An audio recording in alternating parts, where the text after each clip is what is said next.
Ana, chama a nossa convidada de honra aí, porque são 15 horas no horário de Brasília aqui no meu computador e a gente vai partir então para a próxima aula, para a próxima atividade da nossa maratona de processo, dia 02, maratona que vai até a meia-noite. Bora lá! Então, agora vamos chamar a nossa grande... Bom, primeiro que ela é minha advogada também pessoal, né? Ela é minha advogada pessoal, tenho muito orgulho de dizer isso. Uma baita de uma parceira, fora que é uma amigona do peito também, e é muito bom trabalhar com ela é muito... Assim, ela não tem mais, assim, tantos elogios, não fica muito elogio também, mas a Jéssica, ela é uma mestranda em Direito, super competente, menos de 30 anos, está começando ainda praticamente, né? Mas já tem um caminho longo aí, já de aprendizado. Olha, ela vai longe, longe. Daqui a pouco ela vai estar fazendo curso aí também, sabe? Então, a Jéssica é mestranda em Direito, advogada, professora também, já está dando aula também lá na faculdade, né, Jéssica? E vai falar sobre as aposentadorias aos deficientes e o modelo de procedimento comum capaz de construir o direito ao melhor benefício. Jéssica, uma baita aula para ti. Tenho certeza que vai ser. Nossa, com essa apresentação agora botou o nível da régua lá em cima, hein? Muito obrigada e ficou ótima, tá? Ficou digníssima essa apresentação, tá? Ficou maravilhosa. Então tá, pessoal, eu preparei um material bem didático, assim, nas outras maratonas em que eu sempre participei, a minha ideia é mais fazer um bate-papo que a gente consiga, claro, ministrar a palestra, mas que vocês consigam ter interação também, para que não fique algo muito um monólogo, a ideia não é essa, a ideia é a gente conseguir dialogar como sempre, né? Então, antes de eu iniciar, eu quero deixar o meu agradecimento especial, e não poderia ser diferente, né, ao professor Fernando Rubim. Então, todas as aparições que eu faço, sempre para ministrar alguma coisa... Ah, e Ana quase revelou a minha idade, estou quase batendo, tá? Estou quase na casa dos 30, ainda não, mas estou quase 30. Jovem, está muito jovem. E então o professor Fernando Rubim, ele foi meu professor lá na graduação há bastante tempo, e desde lá eu venho acompanhando, então, sempre, né? Como eu disse para vocês, ele lançava qualquer coisa, eu fazia parte, porque eu já advogava, mesmo na faculdade, vocês sabem como são os estagiários, né? Então, eu já trabalhava em um escritório grande, e quando me formei, segui advogando, que é o que eu faço, né, até hoje. Então, eu precisava estar com os melhores e fazer parte de... Não existia time de elite ainda, né? O time de elite, a gente foi construído pelo professor lá em 2021, e eu já fazia parte como aluna, então desde antes, né, eu já acompanhava ele, e quando eu recebi o convite, então, em julho de 21, para fazer parte da equipe, junto com a Ana, com ele, e agora com o Felipe, foi um desafio, mas eu fui muito acolhida por todos vocês, que são os alunos e colegas e amigos, né, que vocês não imaginam a felicidade que é estar aqui, mesmo que nessa tela de longe, mas falando com vocês, recebendo o carinho de vocês. Preparei algo com bastante esforço, e que fique, a ideia é que tenha ficado bacana, para que vocês recebam um material de qualidade também. Então, meu muito obrigado ao professor, a Ana e a vocês que estão aqui, que têm sempre todo esse carinho, que inclusive me defendem, às vezes, das garras dele, porque eu sei que ele está com a câmera fechada, mas ele está ouvindo, e aí em 2021, quando eu entrei, ainda, né, eu estava fazendo parte, então era mais tranquilo. Hoje é insano, ele me enlouquece, às vezes é 1 hora da manhã a gente está conversando, mas eu também faço esse agradecimento, porque, por exemplo, quando ele definiu esse tema, aposentadoria por deficiente, eu vou trabalhando até tarde, era 1h30 da manhã, e eu mandei uma mensagem do que ele esperava, e ele me respondeu, e nós somos até altas horas da noite conversando, então realmente a gente não tem horário, e essa insanidade entrou todo mundo nesse clima mesmo. Então, ainda que ele não esteja aqui, eu sei que ele está ouvindo, meu muito obrigado. Agora vamos lá, vou compartilhar meu material, e vocês estejam comigo aqui no chat. Deixa eu ver. Acho que é esse. Me digam aí se tá ok. Acho que tá, né? Como é que é? Botar no modo apresentação. Aí, foi. Então, eu vou falar sobre as aposentadorias aos deficientes e o modelo de procedimento comum capaz de construir o direito ao melhor benefício. Eu não vou fazer longas apresentações, né? Vocês já me conhecem, estou terminando meu mestrado agora em dezembro, estou lecionando já, mas aqui com você sempre é melhor, porque a gente tem essa interação e fala entre colegas, tá? Então, esse tema me é muito caro, e a gente tem hoje na advocacia grandes dificuldades de encontrar profissionais qualificados que saibam o procedimento de verdade da aposentadoria aos deficientes, porque não só os advogados, mas a equipe toda, o conjunto todo tem dificuldade por ser uma matéria relativamente nova. Então, tanto os peritos que fazem as avaliações, seja médico, seja social, a gente encontra dificuldades e, às vezes, é por falta de próprio conhecimento técnico, né? Então, a ideia, claro, 45 minutos, né? E eu tô com o relógio aqui do lado, porque quando eu começo a falar não paro mais, mas 45 minutos é pouco para a gente conseguir esmiuçar tudo, mas a ideia da maratona é a gente pincelar os temas mais importantes, né? Então, eu vou fazer um apanhado disso com vocês, e me coloco à disposição sempre, né? Vocês sabem que eu procuro ser uma pessoa solícita, então, se vocês tiverem dúvidas ou algo nesse sentido, não deixem de perguntar. Então, o primeiro ponto crucial é identificar a diferença entre incapacidade e deficiência. São coisas diferentes, são conceitos diferentes e são benefícios diferentes, né? Pode ser que uma pessoa que tenha incapacidade seja uma pessoa com deficiência, mas pode ser que não. Então, incapacidade não é o mesmo que deficiência. E aí, já adiantando, né, esse é um dos principais pontos no processo que a gente encontra barreiras, porque os peritos, os juízes têm decisões, né, estão negando benefício, alegando que não há incapacidade. E pode ser, assim como pode ser que a pessoa seja incapaz e deficiente, pode ser que a pessoa deficiente não esteja incapaz. Pode ser que ela tenha, e na maior parte das vezes, quando se requer uma aposentadoria por deficiência, a pessoa com deficiência, ela não está incapaz, porque se isso fosse, se pediria, então, o benefício de aposentadoria por invalidez, ou incapacidade permanente agora, né? Então, é importante a gente, ainda que básico, fazer essa distinção, que o benefício por incapacidade, ele substitui a renda do segurado, ou seja, esse segurado não se encontra em condições de voltar a trabalhar, e sejam essas condições temporárias ou definitivas. As temporárias vão ensejar a concessão do benefício de auxílio-doença, auxílio por incapacidade temporária, e as definitivas, uma aposentadoria por invalidez ou incapacidade definitiva. Então, não se tem renda, não se tem labor, e aí se entra esse benefício, diferentemente do benefício de aposentadoria, pessoa com deficiência. Esse benefício não substitui a renda. Então, o segurado, ele pode permanecer exercendo a atividade laboral, até porque a deficiência, como eu disse para vocês, não necessariamente uma pessoa que possui uma deficiência, né, que é uma pessoa deficiente, ela está incapacitada para o trabalho. Então, ainda que para alguns de vocês possa estar chovendo no molhado, é de extrema importância trazer essa distinção, porque a gente se depara com equívocos nesses conceitos.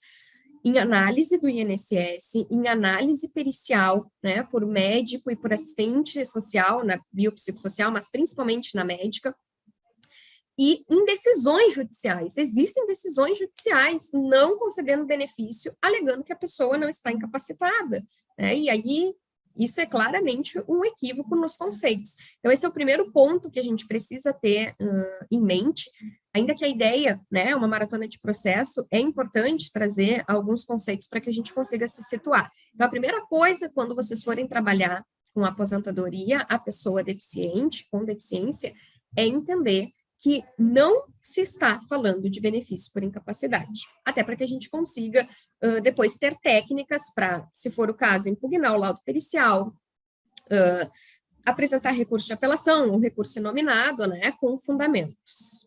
Pois bem, E quem são as pessoas com deficiência, então? Esse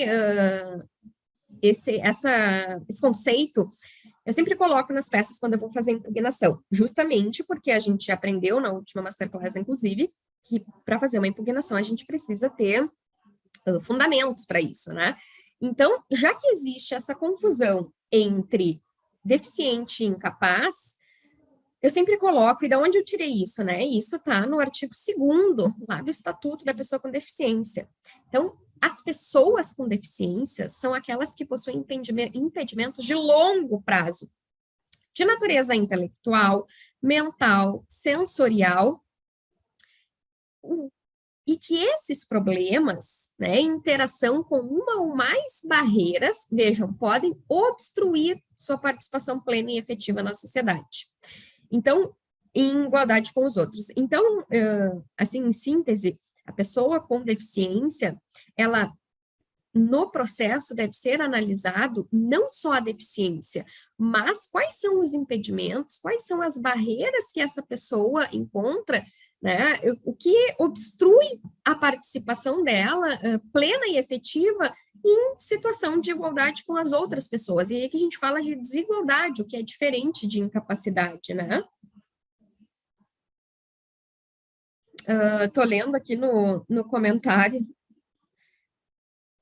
Realmente, é muito difícil, existe ainda, né? E não era para ser tão novo, porque a gente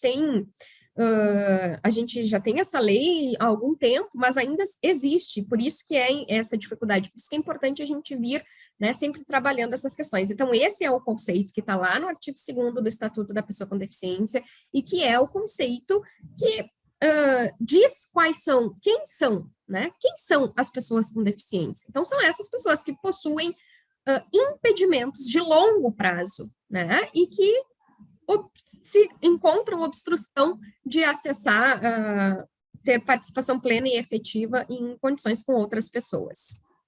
E é que eu fiz um apanhado muito sucinto, né? Teriam mais, mas a ideia é que a gente consiga pincelar as principais coisas em razão do tempo, né? Então, eu trouxe a regulamentação da aposentadoria da pessoa com deficiência, né? E aí, então, não tem como falar de aposentadoria da pessoa com deficiência sem falar na Convenção de Nova York, né? Que aqui no Brasil foi estabelecida através do Decreto 6949, do artigo 201, parágrafo 1º da nossa Constituição Federal, da Lei Complementar 142 de 2013. Então, para tratar de aposentadoria da pessoa com deficiência, essa lei tem que estar do lado do seu computador, né? O decreto 8145, se eu tivesse que destacar, né, dessa lâmina aqui, duas questões importantíssimas seriam a Lei Complementar 142, né, óbvio, que é o que vai nortear, e essa portaria, né, porque essa portaria interministerial é o documento que traz o índice de funcionalidade para os fins da aposentadoria da pessoa com deficiência.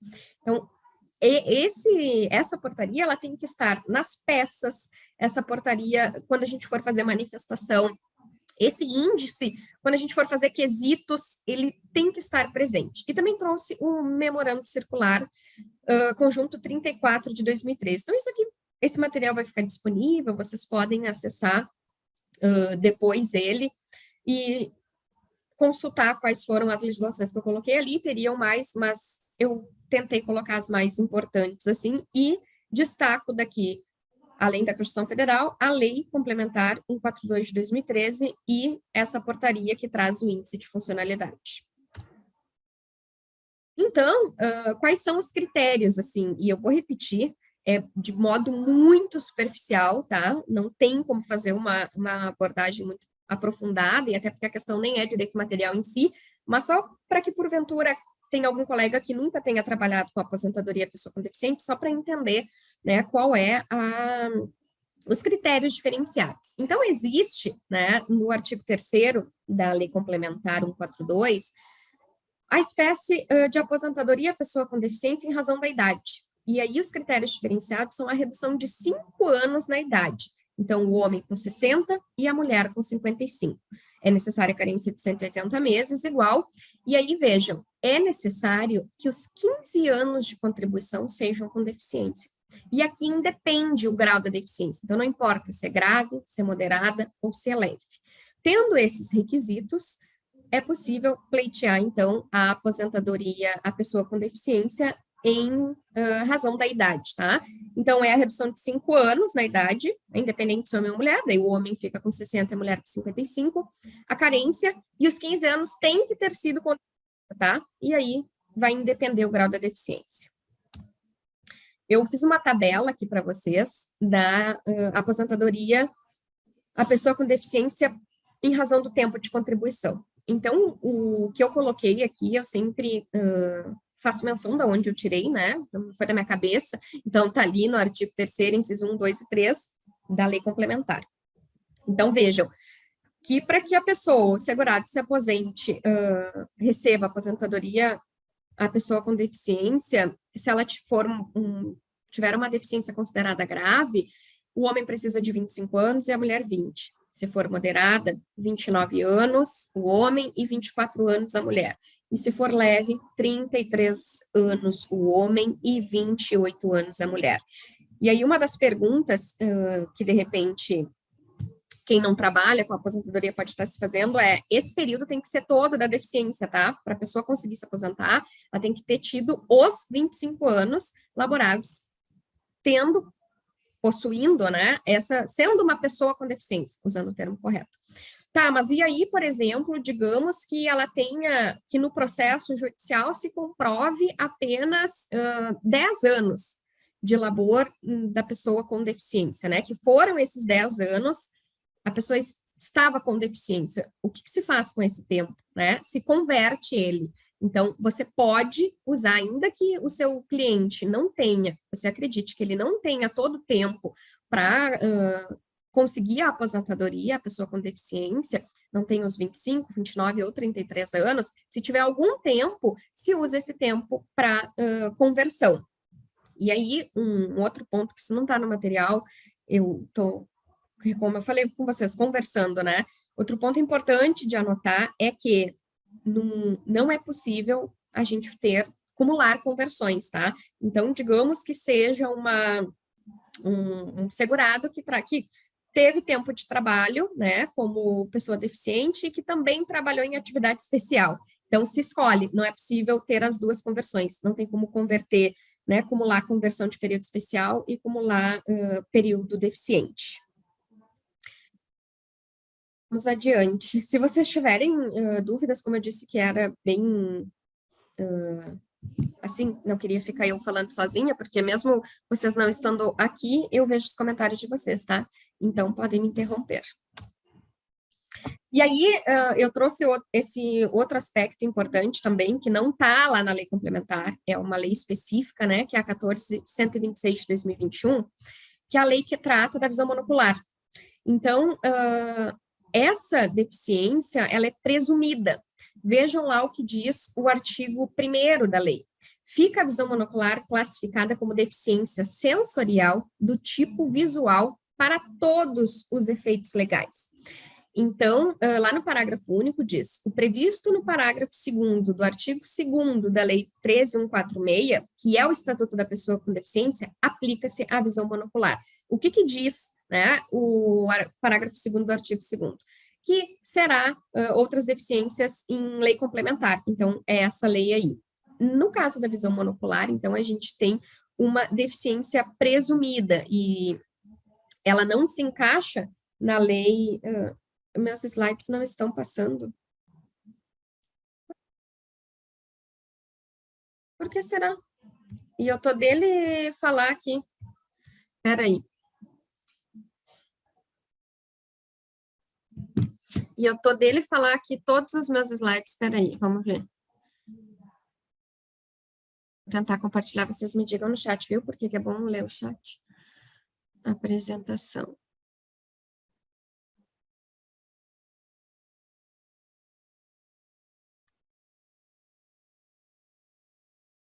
Aí, passou? Me digam. Acho que sim, né? Já tô no meio da apresentação. Tá, então acho que agora passou, né? Obrigada, Maria Emília. E eu preparei todo o material falando aqui sozinha com o material. Vamos retomar lá a diferença entre incapacidade e deficiência, né, que já falamos.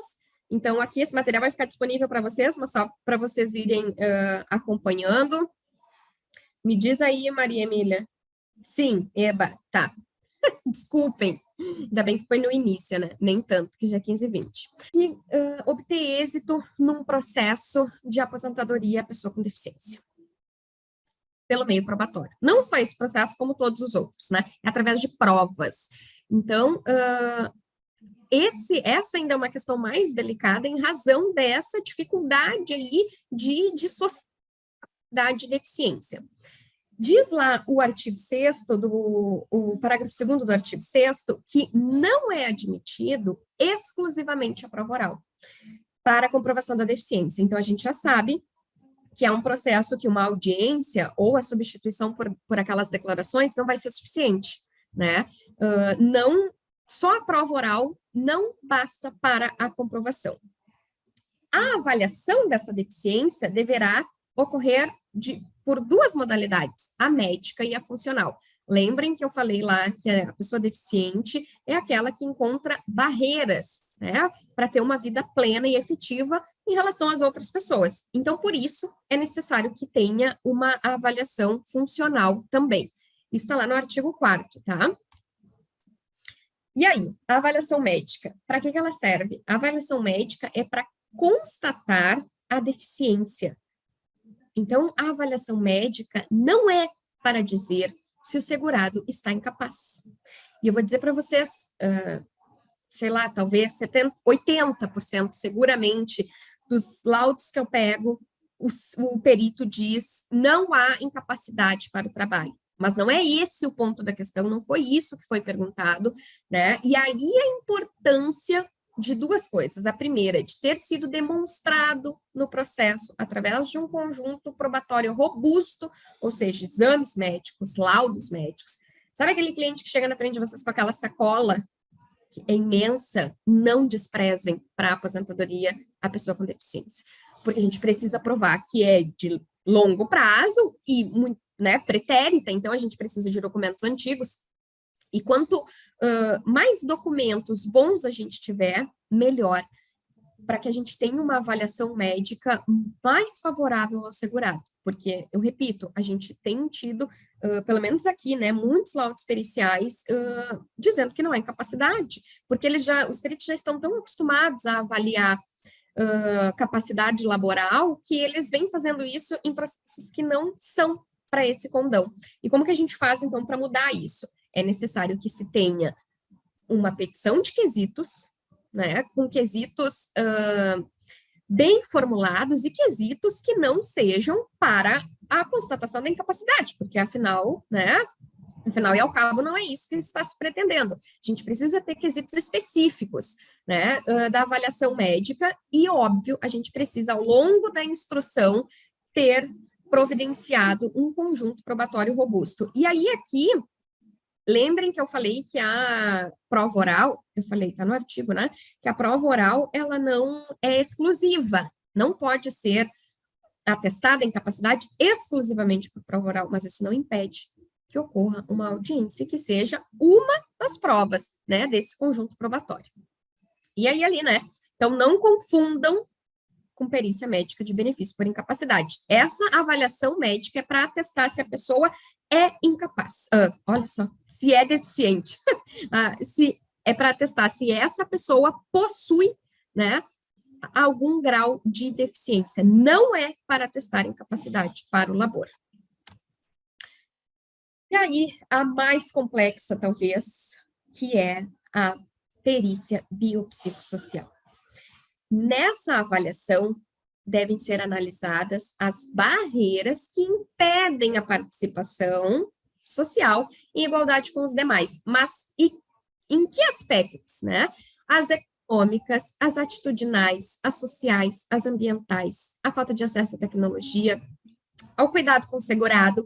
Então, nessa perícia biopsicossocial, que normalmente é feito por um assistente social, é de extrema, absoluta importância que sejam formulados quesitos. Porque aqui, é nesse material, né, nessa perícia que vai se avaliar através do índice de funcionalidade, lembram lá? Qual é, né, o grau dessa deficiência? Quais são as que essa pessoa encontra? Então, uma pessoa com deficiência, e aqui a gente fala, né, das mais variadas deficiências, a física, a mental, a intelectual, a sensorial.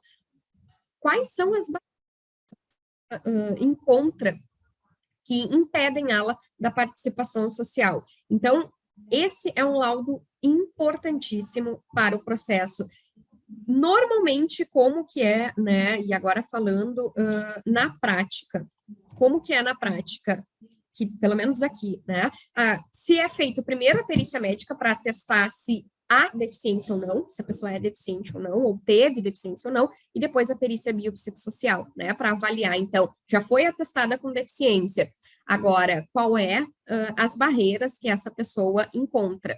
E aí aqui, pessoal, a gente tem que se debruçar em cima da matéria, e principalmente no caso concreto do segurado, porque nesse momento essa é a prova crucial, e aqui eu repito, aqui vale muito, muito uma audiência ou as declarações, né? Então já juntem as declarações, sabe aquelas declarações que substituem a prova oral? Juntem já as declarações dessas testemunhas, porque essa vai poder ser utilizada como uma prova mais, né? Não pode exclusivamente, mas não é vedada essa forma de prova.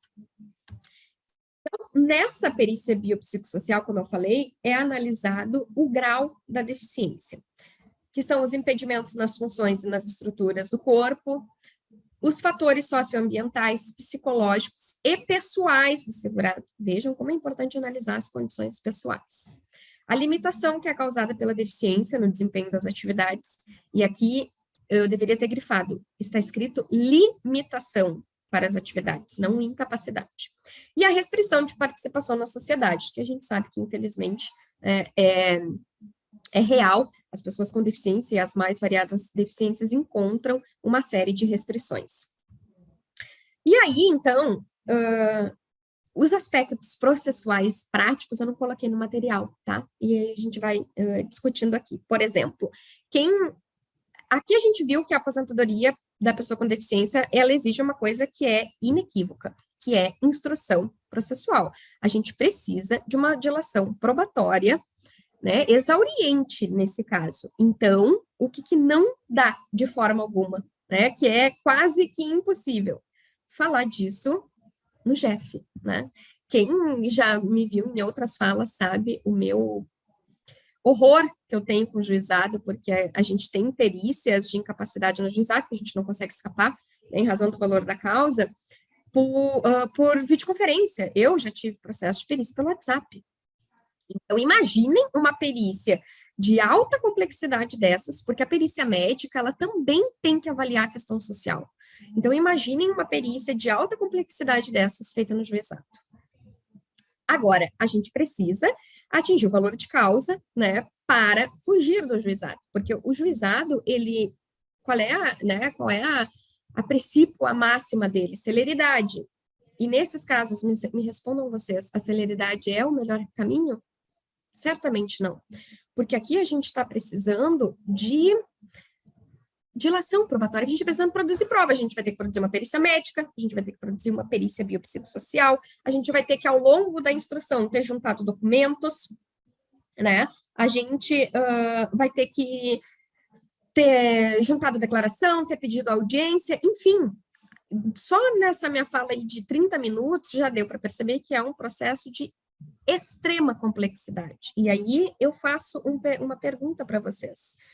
Existe dilação probatória exauriente, sim, que você consegue produzir grandes provas no juizado especial? O que vocês acham? Me respondam. Se algum de vocês já teve no juizado especial um processo que foi possível a construção e a produção de tanta prova como é necessária num processo de aposentadoria pessoa com deficiente. Não se consegue. É muito difícil. Justamente porque a máxima do juizado especial é a celeridade. Tá. Mas e daí como é que a gente faz, então, para tentar fugir do juizado, né? A gente sabe que tem o limite lá, né? Que é os salários mínimos, né? Os 60 salários mínimos, como é que a gente faz para fugir? A RMI desse benefício da aposentadoria da pessoa com deficiência, a maior RMI é o da deficiência em grau máximo, né? Que é a grave. Grave. É a maior RMI. Por isso que isso não está no material, né? Se o nosso cliente, o segurado, tem uma deficiência grave ou leve, não é nosso papel dizer, porque a gente é advogado, a gente não é médico, nem perito biopsicossocial, a gente é advogado. Então, o que eu faço? A estratégia que eu adoto, eu sempre coloco grave, para que a minha RMI seja a mais alta e para que o meu valor da causa fuja do juizado especial. Se eu vou ganhar a grave, isso já é outra história. Muito provavelmente que se é uma deficiência em grau leve, não vai acontecer. Mas, pelo menos, eu consegui. O meu instrumento processual é o procedimento comum e eu consegui produzir prova suficiente. Eu consegui fazer uma perícia médica, eu consegui fazer uma perícia biopsicossocial, e foram através dessas perícias, inclusive, que restou atestada que a incapacidade que a deficiência é em grau leve ou moderado, que seja. Mas vejam que só se pode chegar no grau da deficiência com essa instrução probatória. É através dessas perícias, da perícia médica, da perícia biopsicossocial, que a gente consegue provar que a pessoa é uma pessoa com deficiência e qual é o grau dessa deficiência. Eu não sei, me digam vocês, né, nos processos de vocês aí, mas até no procedimento comum, né, que é a minha fala aqui, a gente já encontra dificuldades para produzir a prova. A principal dificuldade que eu encontro hoje é na manifestação desses laudos que vêm ruins mesmo, né? Eu não vou nem tentar achar outra palavra, eles vêm ruins, eles vêm insuficientes, eles vêm equivocados, porque eles analisam uma coisa que não é o que a gente está pedindo. Mas, imaginem, aqui, né, no procedimento comum, a gente ainda é intimado do laudo, a gente pode se manifestar do laudo. No juizado especial, sequer está tendo intimação do laudo pericial em benefícios por incapacidade, né? É feita a perícia, o perito junta o laudo e o processo vai concluir para a sentença. Não há sequer manifestação do advogado em muitos processos. Claro, depois eu recorro e alego cerceamento de defesa. Se ganha no recurso nominado, de 10... de 10, 1 é muito. Sei lá, de 100, talvez 1, muito difícil. Já tive casos, inclusive trouxe numa não sei se foi na penúltima, na última maratona, eu trouxe um caso de um recurso nominado que eu reverti. Mas, com relação a isso, a esse cerceamento de defesa, mas é assim, olha, é um tiro no escuro. É muito difícil, então é praticamente impossível, né? Pelo que a gente viu nesse apanhado, que é um processo complexo, que são necessárias mais de uma perícia, né? Porque no mínimo vão ser 2, que é a médica, para testar a deficiência, e a biopsicossocial, para analisar o grau dessa deficiência, em razão das barreiras, né, da obstrução dessa pessoa na plena participação na sociedade. A gente está falando de no mínimo 2 perícias, né, num processo célere do juizado. É praticamente impossível. A minha dica para vocês, assim, colegas, que ao falarem de aposentadoria pessoa com deficiência, peçam o grau máximo da deficiência, que é o grave, porque assim a gente vai ter uma RMI maior para tentar fechar o valor de causa e fujam do juizado. Eu até peço desculpa se aqui a gente tem, né, algum... Eu estou olhando os comentários e me parece que não. Mas se a gente tem algum servidor do juizado especial ou alguém que é muito fã do juizado especial, eu, enquanto advogada, fujo do juizado sempre que eu posso, porque não se consegue produzir prova lá. E esse processo a gente precisa de uma instrução bem robusta. Então, a ideia que vocês, né, para que vocês consigam fazer é essa. peçam sempre a deficiência mais grave, se vão ganhar ou não. Se não for grave, como eu disse, provavelmente não, mas pelo menos a gente conseguiu produzir provas. E não esqueçam de um ponto muito importante que também não está no material, e eu vou repetir. Se pode fazer cumulação de duas conversões, tá? Então, assim, digamos que o meu cliente, ele teve período trabalhado como pessoa deficiente 10 anos. Tá, mas aqui eu tô olhando na tabela que está na tela, Jéssica, que é 25, 29 e 33. Se for homem, né? Bom, mas se foram 5 anos, o que vocês vão fazer? Peçam a conversão desses períodos, né? Peçam que seja reconhecido como período laborado como deficiente e façam a conversão desses períodos depois, né? É possível, pelos multiplicadores, fazer a conversão para aposentadoria por tempo de contribuição. Agora, se atentem, né, como eu falei, que não é possível duas cumulações. Não é possível converter tempo de contribuição por deficiência e tempo por tempo de período especial, tá? A gente não tem como converter período especial e período deficiente.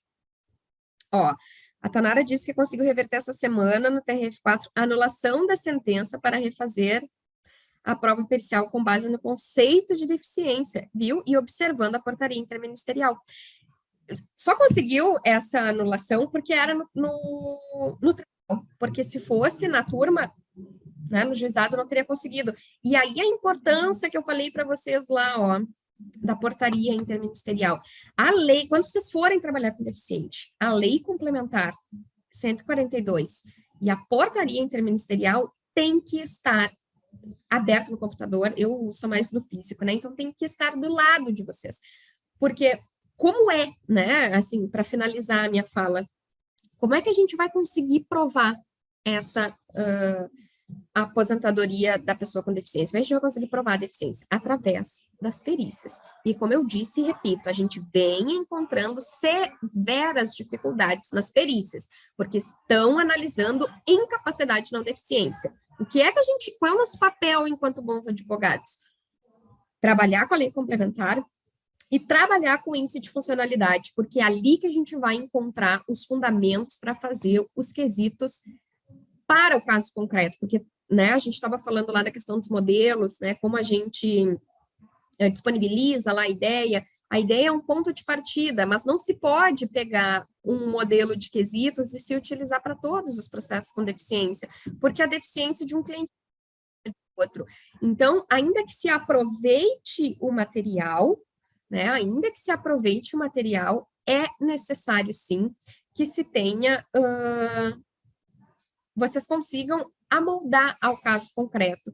Não se pode utilizar o mesmo documento, né, os mesmos quesitos. Agora, essa portaria interministerial, ela é de extrema importância para vocês, porque é ali que a gente encontra os maiores fundamentos. Ai, então, deixa eu ver qual é o meu tempo aqui, ó, tenho 5 minutos. 5 minutos, acho que, deixa eu dar uma olhada se eu tenho...